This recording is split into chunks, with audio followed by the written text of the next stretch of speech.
وبما أني قادري أقول أدرك عبدك جيلاني أدرك عبدك جيلاني. الحمد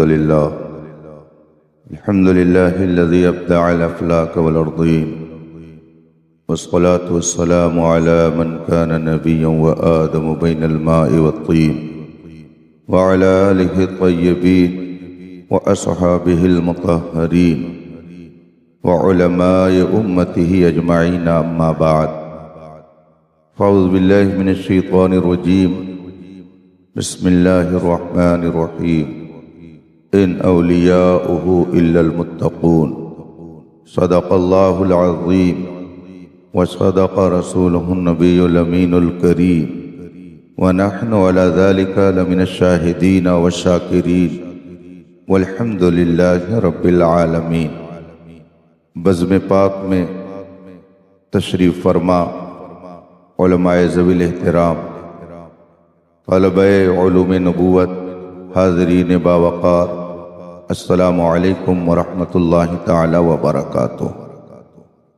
اللہ رب العزت کا بے پایہ کرم اور اس کا فضل و احسان ہے کہ اس وقت اللہ کے محبوب بندوں کے ذکر میں ہم اور آپ لگے ہوئے ہیں۔ آئیے مصطفیٰ جان رحمت سرور کائنات فخر موجودات علیہ تحیت و ثنا کی بارگاہ قدس میں درود و سلام کا نذران عقیدت پیش کریں اور پڑھیں۔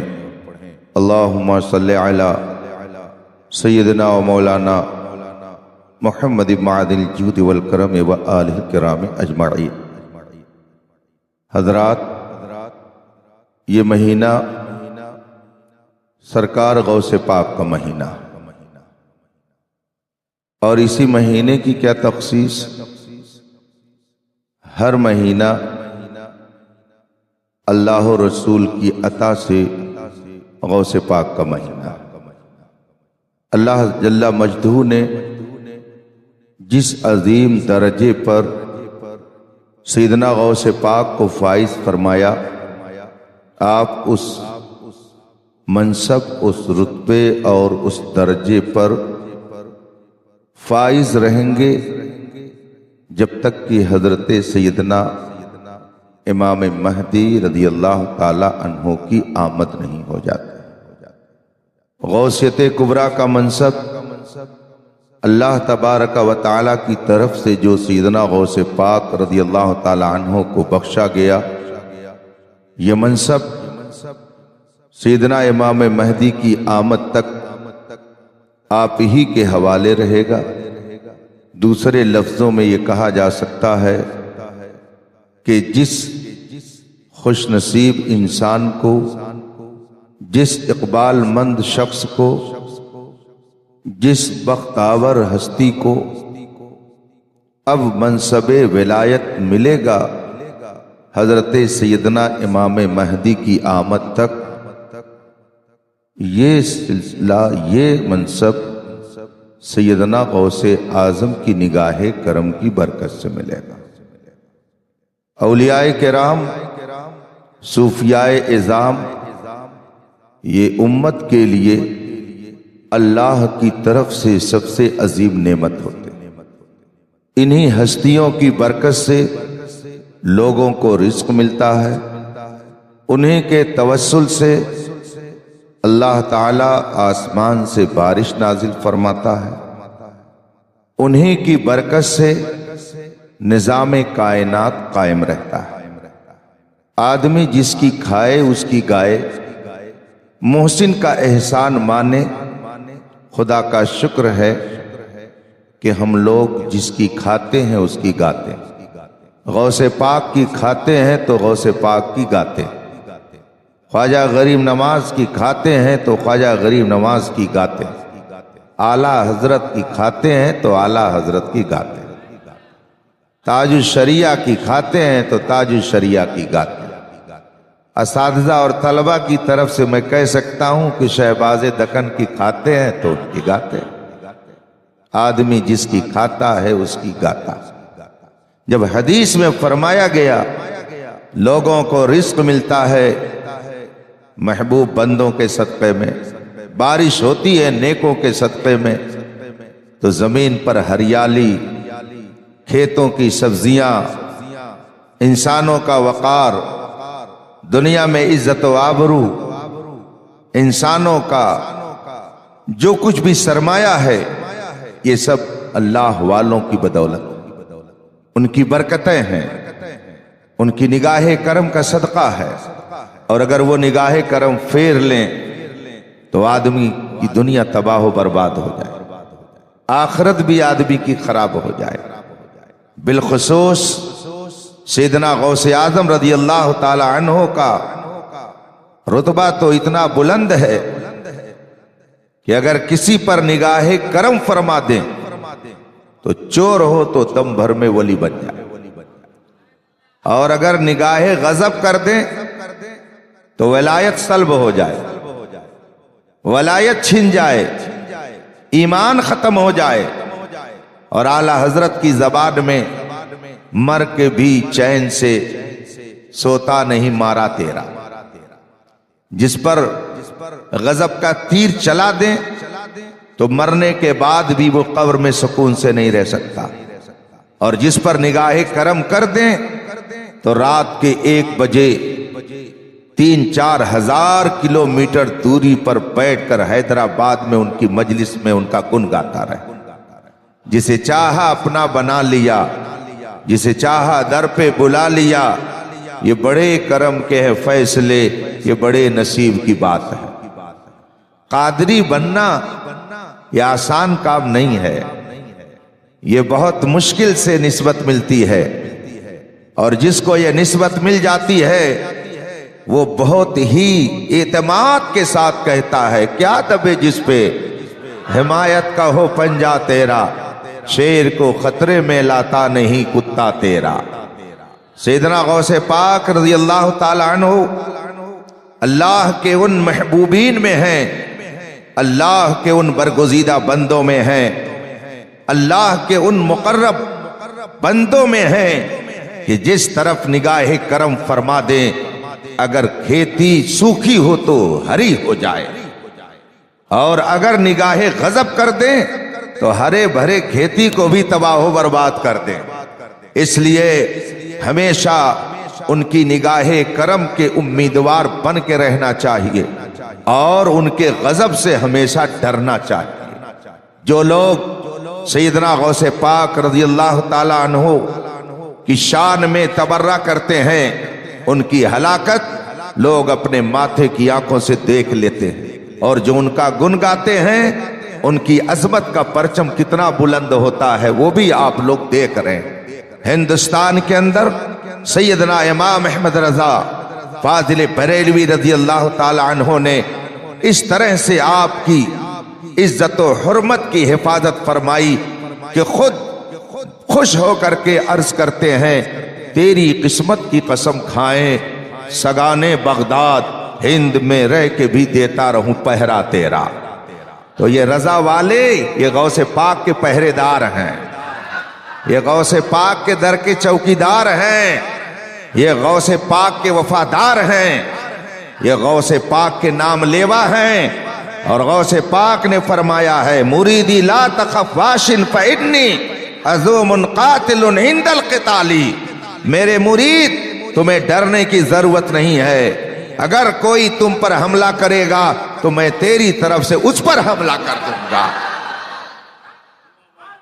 خدا کا شکر ہے کہ اس نے ہمیں غوث پاک کے غلاموں میں بنایا، اور اعلی حضرت نے اللہ کی بارگاہ میں مناجات کے جو الفاظ ہمیں سکھائے تو اتنے شاندار اور عمدہ طریقے سے کہ قادری کر، قادری رکھ، قادریوں میں اٹھا، قدر عبد القادر قدرت نما کے واسطے۔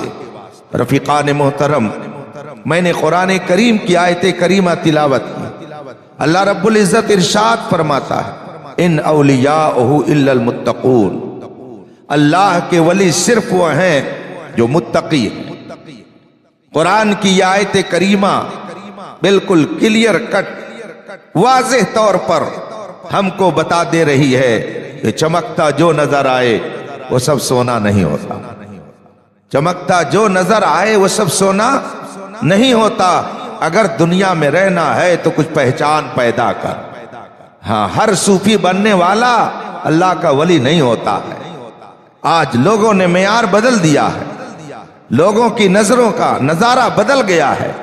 لوگ یہ سمجھتے ہیں جو لمبے لمبے بال رکھ لے،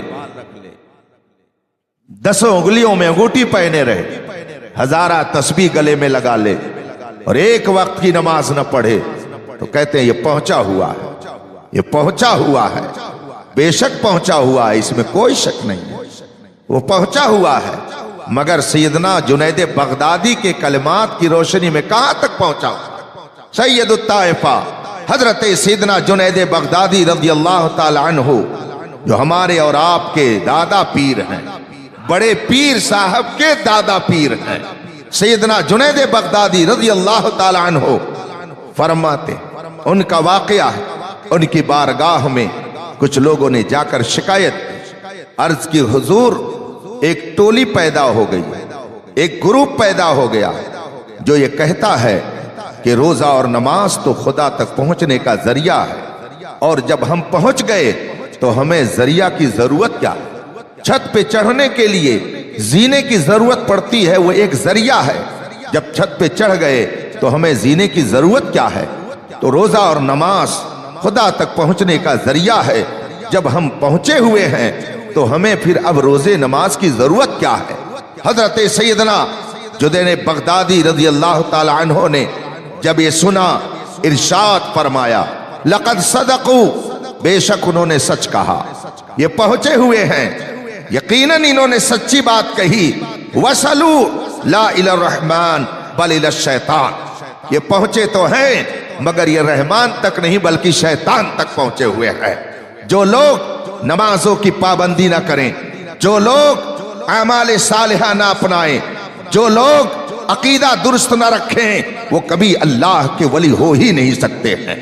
قرآن فرماتا ہے، ان اولیاء الا المتقون، اللہ کے ولی صرف وہی ہیں جو متقی ہیں، جو تقوی والے ہیں. تقوی کا 3 درجہ ہوتا ہے، اس کے 3 زینے ہیں. پہلے زینے کے بارے میں علامہ بیضاوی رحمت اللہ تعالی علیہ نے اپنی مشہور کتاب تفسیر بیضاوی میں فرمایا، تقوی کا پہلا درجہ ہے کہ آدمی کفر اور شرک سے دور ہو جائے، آدمی بدعقیدگی سے دور ہو جائے. اس سے معلوم ہوا کہ اگر کوئی بدعقیدہ ہے تو وہ تقوی کی پہلی منزل پر نہیں ہے، تقوی کا پہلا زینہ اس کو نہیں ملا ہے. تو جب پہلا زینہ نہیں ملا تو دوسرا اور تیسرا زینہ کیسے مل سکتا ہے؟ اسی لیے کوئی دیوبندی اللہ کا ولی نہیں ہو سکتا ہے، کوئی رافضی اللہ کا ولی نہیں ہو سکتا ہے، کوئی تفضیلی اللہ کا ولی نہیں ہو سکتا ہے، کوئی قادیانی اللہ کا ولی نہیں ہو سکتا ہے، کوئی بہائی اللہ کا ولی نہیں ہو سکتا ہے. تاریخ اٹھا کر کے دیکھ لیجئے، 1400 سال میں کوئی ولی بدعقیدہ مذہب سے تعلق نہیں رکھتا ہے. جتنے اولیاء کرام ہیں وہ سب اہل سنت و جماعت سے پائے جاتے ہیں. کوئی غیر مقلد بھی اللہ کا ولی نہیں ہو سکتا. سیدنا خواجہ غریب نواز بتائیے اللہ کے ولی ہے کہ نہیں؟ کون ہے جو ان کی ولایت کا انکار کرے؟ حضرت سیدنا محبوب الہی اللہ کے ولی ہے کہ نہیں ہے؟ کون ہے جو ان کی ولایت کا انکار کرے؟ حضرت سیدنا امیر خسرو، حضرت سیدنا کلیم اللہ جہان آبادی، حضرت سیدنا محمود چراغ نصیر الدین دہلوی، حضرت سیدنا قطب الدین بختیار کاکی، حضرت سیدنا حمید الدین ناگوری، حضرت سیدنا مخدوم اشرف جہانگیر سمنانی، حضرت سیدنا مخدوم جہانیہ جہاں گشت. کون ہے ان میں سے جو اہل سنت کے علاوہ کسی اور فرقے سے ہے؟ یہ بزرگان دین سب کے سب سنی تھے، اور وہ بھی الحمدللہ میں نے جن کا نام لیا یہ سب مقلد تھے، سب حنفی تھے. یہی وجہ ہے کہ کوئی غیر مقلد اللہ کا ولی نہیں ہو سکتا. بات سمجھ میں آ رہی ہے؟ تقوی کا پہلا زینہ ایمان ہے. کفر اور شرک سے بچ کر کے ایمان کو اختیار کرنا یہ پہلا زینہ ہے. اس لیے جتنے ایمان والے ہیں یہ سب متقی ہیں، یہ سب صاحب تقوی ہیں. لیکن اس تقوی پر ناز مت کرنے لگیے گا کہ رات میں کہہ کر کے گئے کہ ہم سب لوگ متقی ہیں. عرف شرع میں ابھی آپ کے لیے متقی کا لفظ نہیں بولا جائے گا. آپ متقی تو ہیں مگر عرف میں آپ کو متقی کہہ کے نہیں ابھی پکارا جائے گا. سب سے پہلا زینہ ایمان ہے. ایمان کے بغیر دوسری اور تیسری منزل آدمی کو مل نہیں سکتی ہے. ایمان یہ پہلا زینہ ہے. کوئی بدعقیدہ زندگی بھر ریاضت و مجاہدہ کرتا رہے، 1000 کی نہیں 1,00,000 والی تسبیح گلے میں گھونٹ ڈال کر کے گھومتا رہے، وہ سب کچھ ہو سکتا ہے مگر اللہ کا ولی ہرگز نہیں ہو سکتا ہے. اللہ کے ولی وہی ہوتے ہیں جن کے اندر تقوی پایا جاتا ہے، اور تقوی کی پہلی منزل ہے کہ آدمی کفر اور شرک سے اپنے آپ کو دور کر لے. اسی لیے کوئی بدعقیدہ اللہ کا ولی، بات سمجھ میں آ رہی ہے؟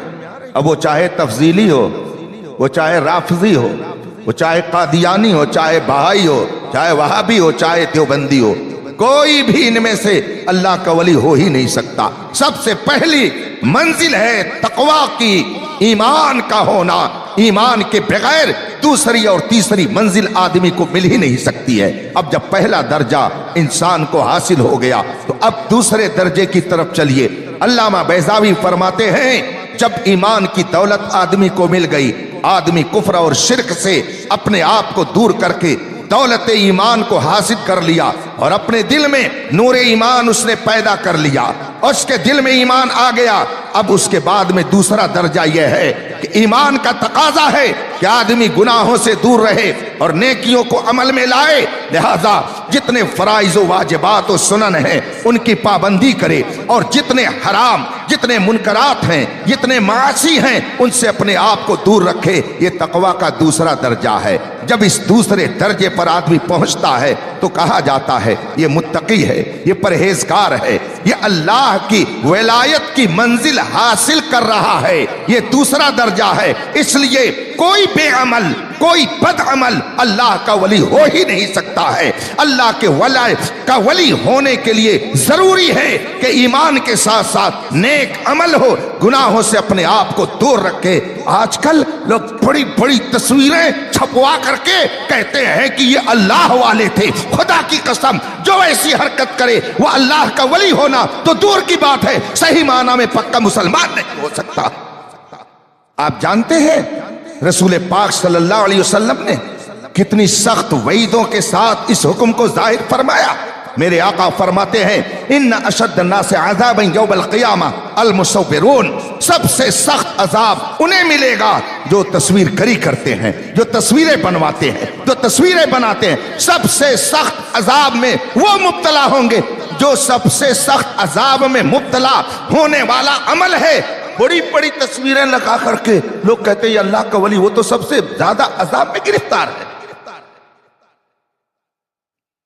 میرے بھائیوں، بہت تیزی سے لوگ گناہوں کو ایمان کا نام دے رہے ہیں، برائیوں کو تقوی کہہ رہے ہیں، بدعقیدگی کو تصوف کہہ رہے ہیں.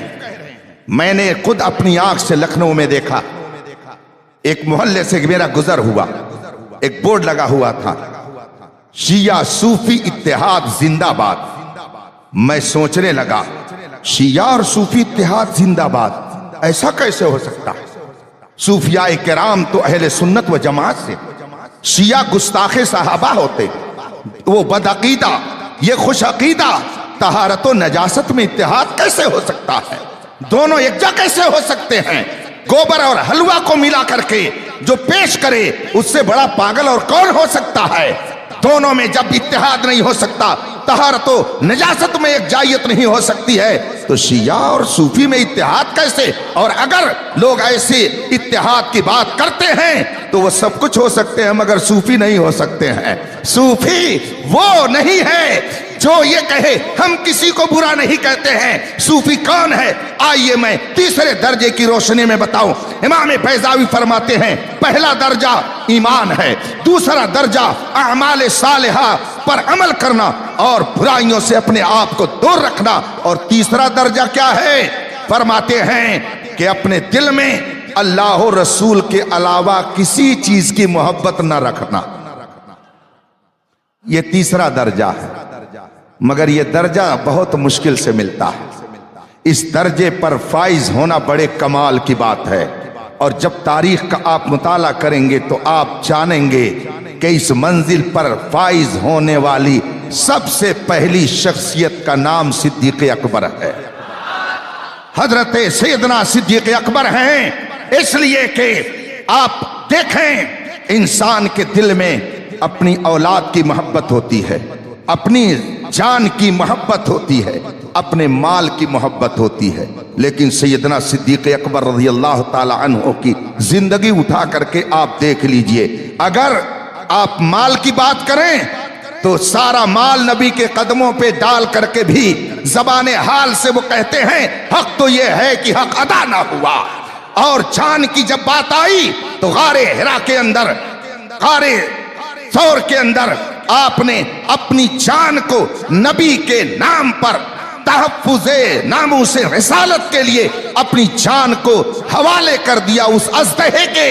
یہ بتا رہا ہے کہ صدیق اکبر کو اپنی جان پیاری نہیں ہے، عظمت مصطفیٰ پیاری ہے، تو ان کے دل میں نہ اپنے مال کی محبت ہے نہ اپنی جان کی محبت ہے، اور اولاد کی محبت کا عالم تو یہ تھا کہ جب حضرت سیدنا عبد الرحمن رضی اللہ تعالیٰ عنہ نے ایک موقع پر فرمایا ابا جان جنگ بدر میں میں دشمنوں کی طرف سے تھا، آپ رسول پاک کی طرف سے مقابلے میں آئے تھے، اور کئی بار میری تلوار کے نشانے پر آپ آئے اور میں نے چاہا کہ گردن آپ کی اتار دوں، لیکن میں سوچتا آپ میرے باپ ہیں اس لیے میں نے نظر انداز کیا۔ صدیق اکبر نے فرمایا خدا کی قسم اے عبد الرحمن وہ تمہارا کفر تھا کہ بیچ میں آڑ آ جاتا تھا، اگر میں ہوتا اور تو میرے نشانے پر آتا تو میں یہ نہیں سمجھتا کہ تو میرا بیٹا ہے، میں یہ سمجھتا میرے رسول کا دشمن ہے، اس لیے میں فوراً تیری گردن اتار دیتا۔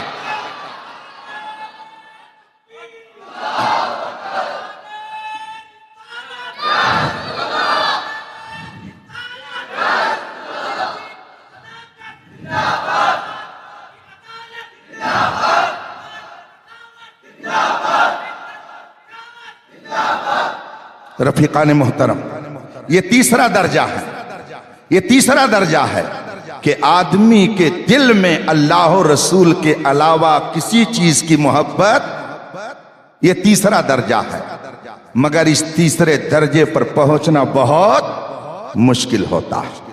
اور یہیں پر ایک شبہ کا اور ازالہ کر دوں، یہ مت سمجھیے کہ آدمی اگر مکان بنا رہا ہے، آدمی اگر دکان بنا رہا ہے تو اس کے دل میں گویا اس کی محبت ہے، یہ مت سمجھیے گا۔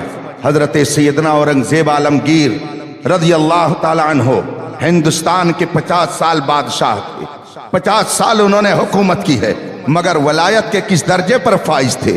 آپ نے اب مسٹر ابوالکلام آزاد کی کتاب صوفی سرمد شہید میں پڑھا ہوگا۔ یہ مسٹر ابوالکلام آزاد جو عقیدے سے بھی آزاد، عمل سے بھی آزاد تھا، اس نے کتاب لکھی، اس کتاب کا نام ہے صوفی سرمد شہید۔ صوفی سرمد شہید کا نام آپ نے سنا ہوگا۔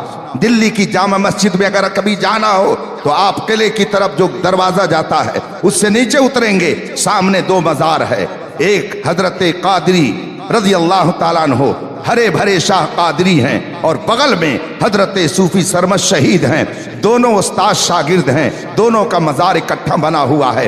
ایک کے مزار پر رنگ و روغن ہرے رنگ کا ہے، ہرے بھرے شاہ قادری ان کو کہا جاتا ہے، اور حضرت صوفی سرمد شہید کے مزار پر لال رنگ لگا ہوا ہے۔ یہ صوفی سرمد شہید کون ہے؟ یہ حضرت اورنگزیب عالمگیر رضی اللہ تعالیٰ عنہ کے دور کے مجذوب ہے، دہلی میں رہتے تھے۔ ان سے کبھی کوئی بات ایسی خلاف شرع نکل گئی، بات پہنچ گئی قاضی اسلام تک، قاضی اسلام نے فیصلہ کر دیا صوفی کی گردن مار دی جائے، اس نے کلمات کفریہ بکے ہیں، چنانچہ دہلی کی جامع مسجد کے دروازے پر صوفی سرمد شہید کو قتل کر دیا گیا، اور جو ہی ان کی گردن اتاری گئی، گردن کو انہوں نے اپنے ہاتھ میں لے لیا اور لے کے زینے کے اوپر چڑھنے لگے۔ شاہجہانی مسجد ہے، دلی کی جامع مسجد کے دروازے پر پہنچے، دیکھا ادھر سے صوفی سرمد شہید کے استاد ہرے بھرے شاہ قادری آ رہے ہیں، ہاتھ میں گردن ہے۔ آواز ادھر سے جب قادری ہرے بھرے شاہ نے دی، کہا صوفی یہ کیا کر رہے ہو؟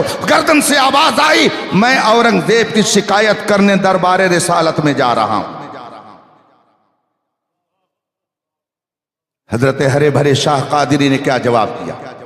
فرماتے ہیں صوفی تو کیا جائے گا شکایت کرنے کے لیے اورنگزیب عالمگیر کی، وہ تجھ سے پہلے دربار رسالت میں پہنچ چکا ہے۔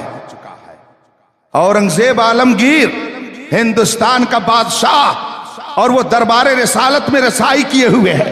ہرے بھرے شاہ قادری فرماتے ہیں تو کیا شکایت کرنے جائے گا؟ تجھ سے پہلے اورنگزیب دربار رسالت میں پہنچ کر کے عرض گزار ہے یا رسول اللہ، میں نے صوفی سرمد شہید کا سر اگر قلم کرایا ہے تو نفسانیت کی بنیاد پر نہیں، آپ کے دین کی حفاظت کے لیے میں نے کیا ہے۔ تو تم سے پہلے وہ پہلے ہی پہنچ چکا ہے۔ اب آپ اندازہ لگائیں، ہندوستان کا بادشاہ اور وہ دربار رسالت میں رسائی رکھتا۔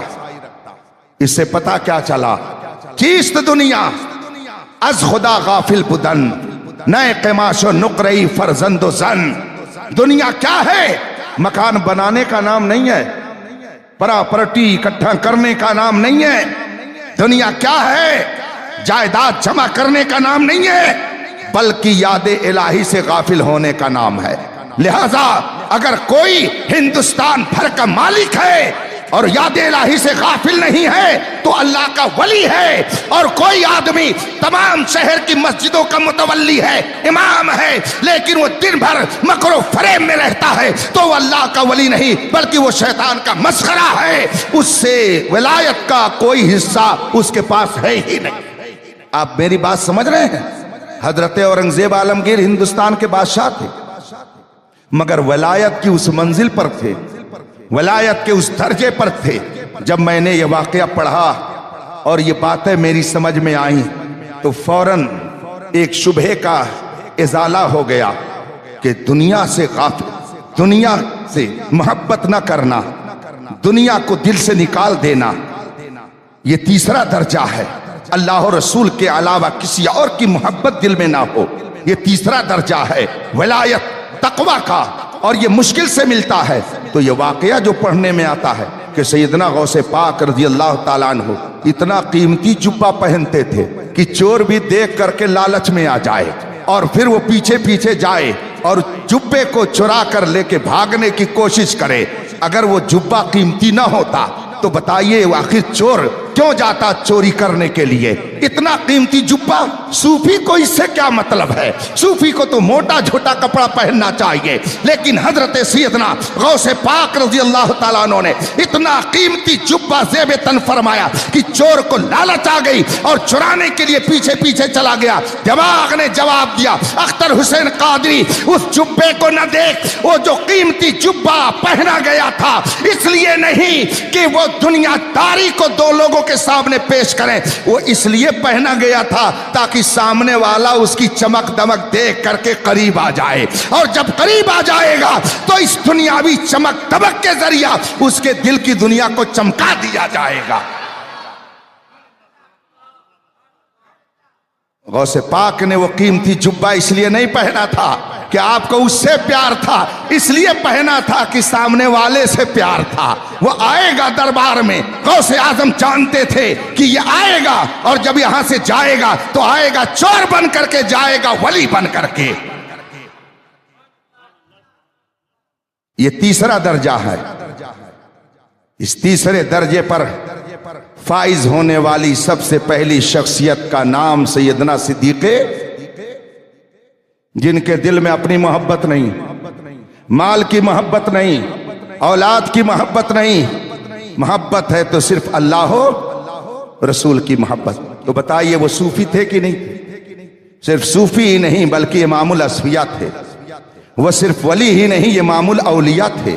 وہ صرف متقی ہی نہیں، امام الاتقیاء تھے۔ امام الاصفیاء بھی ہیں، امام الاتقیاء بھی ہیں، امام الاولیاء بھی ہیں، امام الاغواث بھی ہیں، امام الاقطاب بھی ہیں۔ آج لوگ کہتے ہیں صوفی کسی کو کچھ نہیں کہتا، صوفی کسی کو برا نہیں کہتا۔ یہ ڈیفینیشن کہاں سے تم نے لے لیا؟ یہ سبق کہاں سے لے لیا؟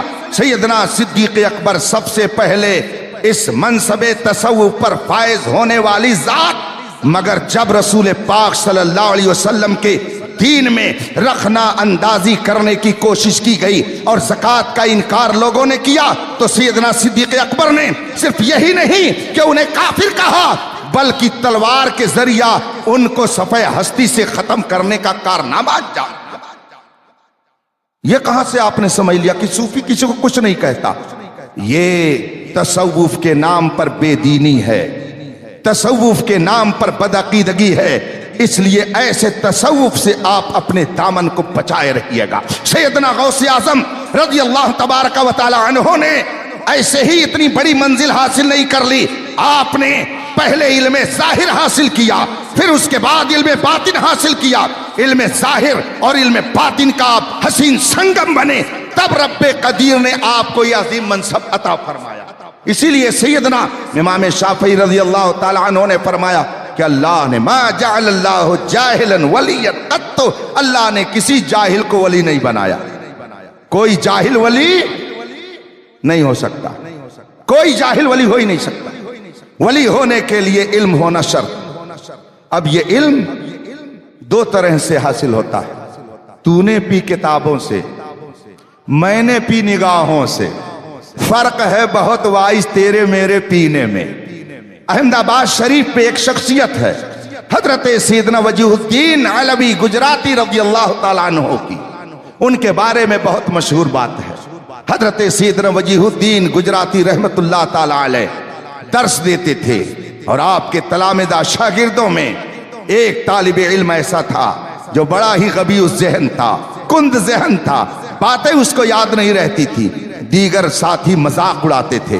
ایک دن اس نے اپنے ساتھیوں سے کہا کہ تم کھاتے کیا ہو کہ جو بات استاذ بتاتے ہیں وہ تمہیں یاد ہو جاتی ہے، سبق یاد کر لیتے ہو، وجہ کیا ہے، کیا کرتے ہو؟ ساتھیوں نے مذاق کے طور پر اس سے کہا حضرت استاذ گرامی جہاں وضو کرتے ہیں پانی گرتا ہے، جو وہاں پہ کائی جم چکی ہے، جو کچڑا جم گیا ہے، ہم لوگ اسی کو کبھی کبھی کھاتے ہیں تو دماغ ہم لوگوں کا ذرا تیز ہو گیا ہے۔ مذاق کیا، وہ دل کا جلا، وہ کند ذہن ساتھی اس نے کہا ٹھیک ہے میں بھی یہ کام کروں گا۔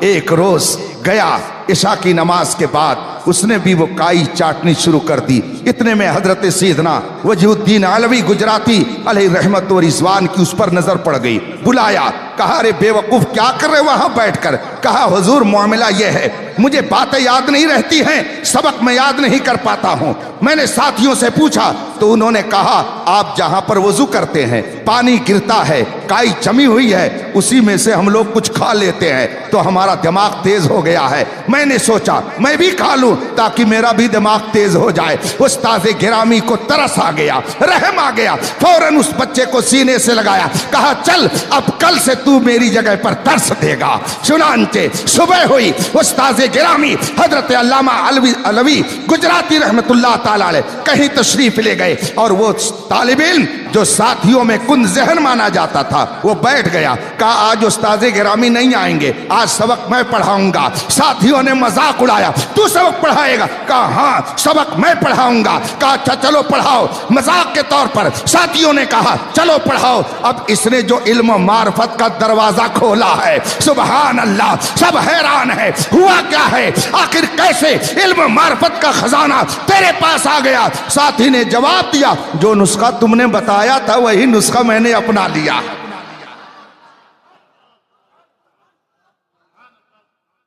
تو صرف پڑھنے ہی سے نہیں آتا، نگاہوں سے بھی آتا ہے، اور یہ سلسلہ آج سے نہیں چل رہا ہے، مصطفیٰ جان رحمت کی بارگاہ سے چل رہا ہے۔ حضرت سیدنا ابو ہریرہ ہیں رضی اللہ تعالیٰ عنہ، نبی کی بارگاہ میں پہنچے، عرض کی یا رسول اللہ میں آپ کی باتیں سب سنتا ہوں مگر اس میں سے کچھ بھول جاتا ہوں، کروں تو کیا کروں؟ میرے آقا نے یہ نہیں فرمایا جاؤ جڑی بوٹی کوئی خریدو، جاؤ کوئی معجون کھاؤ، جاؤ کوئی ٹیبلٹ کھاؤ، کیا فرمایا ابسط ردا کا اے ابو ہریرہ دامن تو پھیلاؤ، چادر پھیلاؤ۔ حضرت ابو ہریرہ نے چادر پھیلائی، میرے مصطفیٰ نے ہاتھ کا لب بنایا، ایسے ہی ڈال دیا اور فرمایا اے ابو ہریرہ اپنے سینے سے لگا لو۔ حضرت ابو ہریرہ نے چادر کو سینے سے تو لگایا، مگر دیکھا کہ اس چادر میں نبی نے تو کچھ رکھا نہیں، نہ کوئی معجون ہے، نہ کوئی ٹیبلٹ ہے، نہ کوئی دوا ہے، نہ کوئی دعا ہے۔ ایسے ہی ہاتھ کی لب بنا کر کے آپ نے اس میں ڈال دیا۔ انہوں نے اعتراض نہیں کیا، اس لیے کہ وہ جانتے تھے مالک کونین ہیں، گو پاس کچھ رکھتے نہیں، دو جہاں کی نعمتیں ہیں ان کے خالی ہاتھ میں۔ حضرت ابو ہریرہ رضی اللہ تعالیٰ عنہ نے سینے سے لگایا، پھر فرماتے ہیں کہ اس کے بعد تو میرے دماغ کی کیفیت یہ ہو گئی کہ ایک زبر زیر بھی کبھی میرے دماغ سے مس نہیں کیا۔ اسی لیے تو اعلیٰ حضرت نے فرمایا ہاتھ جس سمت اٹھا غنی کر دیا، موج بحر سخاوت پہ لاکھوں سلام۔ رسول پاک صلی اللہ علیہ وسلم نے ایک نگاہ کرم سے حضرت ابو ہریرہ کے دماغ کو اتنا تیز کر دیا کہ آج تقریباً 3500 حدیثیں جو احکام سے متعلق ہیں وہ تنہا حضرت ابو ہریرہ کی عطا ہے۔ یہ سلسلہ وہیں سے چلا رہا، تو ظاہر سی بات ہے ان کے نائبین کو تو کچھ نہ کچھ حصہ ملے گا۔ تو عالم ہونا ضروری ہے ولی کے لیے۔ یہ اور بات ہے کہ درسگاہ میں 10 سال پڑھ کر کے بنے یا کسی کی نظر سے بنے، عالم ہونا۔ حضور سیدنا غوث پاک رضی اللہ تعالیٰ عنہ کہاں سے چلے تھے پڑھنے کے لیے؟ کہاں سے؟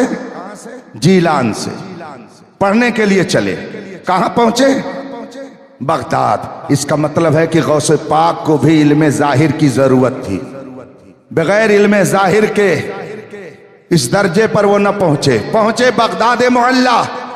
اور پھر وہاں آپ نے صرف ایک علم نہیں حاصل کیا، علم نحو بھی پڑھا، علم فقہ بھی پڑھا، علم صرف بھی پڑھا، علم تفسیر بھی پڑھا، علم حدیث بھی پڑھا، اصول حدیث بھی پڑھا، سارے علوم و فنون آپ نے حاصل کیے۔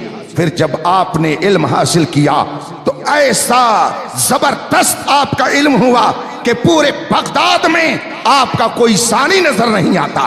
کیا آپ نے وہ مسئلہ نہیں سنا جب سیدنا غوث اعظم رضی اللہ تعالی عنہ کے وقت میں ایک نوجوان نے قسم کھا لی تھی کہ میں ایک عبادت ایسی کروں گا کہ میرے علاوہ کوئی اس وقت وہ عبادت پوری دنیا میں نہیں کر رہا ہوگا، اور اگر میں ایسی عبادت نہ کروں تو میری بیوی پر 3 طلاق۔ ایک نوجوان نے قسم کھا لی کہ میں اللہ کی ایسی عبادت کروں گا کہ جس وقت وہ عبادت میں کروں پوری دنیا میں کوئی وہ عبادت نہ کر رہا ہو، اگر ایسی عبادت میں نہ کروں تو میری بیوی پر 3 طلاق۔ قسم کھانے کے بعد اس نے سوچا کہ میں خدا کی کون سی عبادت کروں، سوچا کہ نماز پڑھتا ہوں تو کیا گارنٹی لے سکتا ہوں کہ پوری دنیا میں اس وقت کوئی نماز نہیں پڑھ رہا ہو، قرآن کی تلاوت کروں تو کیا گارنٹی لے سکتا ہوں کہ پوری دنیا میں اس وقت کوئی قرآن کی تلاوت نہ کر رہا ہو، روزہ جس دن رکھوں کیا اس بات کی گارنٹی لے سکتا ہوں کہ دنیا میں کوئی اس وقت روزہ نہ رکھ رہا ہو۔ پریشان عالم دین کے پاس پہنچا، عالم دین نے فرمایا کہ اس کا جواب میری سمجھ میں نہیں آ رہا، کسی اور کے پاس جاؤ۔ اور آج کا بغداد نہیں، یہ اس زمانے کے بغداد کی بات ہے جب ہر گلی میں محدث، ہر گلی میں فقیہ، ہر گلی میں مفسر، ہر گلی میں علم و فضل کی انجمن سجی ہوئی تھی۔ یہ اس زمانے کی بات، سیدنا غوث پاک رضی اللہ تعالیٰ عنہ کے مبارک دور کی بات، جب ہر گلی میں علماء، محدثین، فقہاء، بلکہ اولیاء کرام کا جب گھٹا رہتا تھا۔ یہ اس زمانے کی بات ہے، سیدنا غوث پاک رضی اللہ تعالیٰ عنہ کے مبارک دور کی بات ہے۔ عالم کے پاس گیا، عالم نے جواب دیا کہ اس کا جواب مجھے سمجھ میں نہیں آتا، کسی اور کے پاس جاؤ۔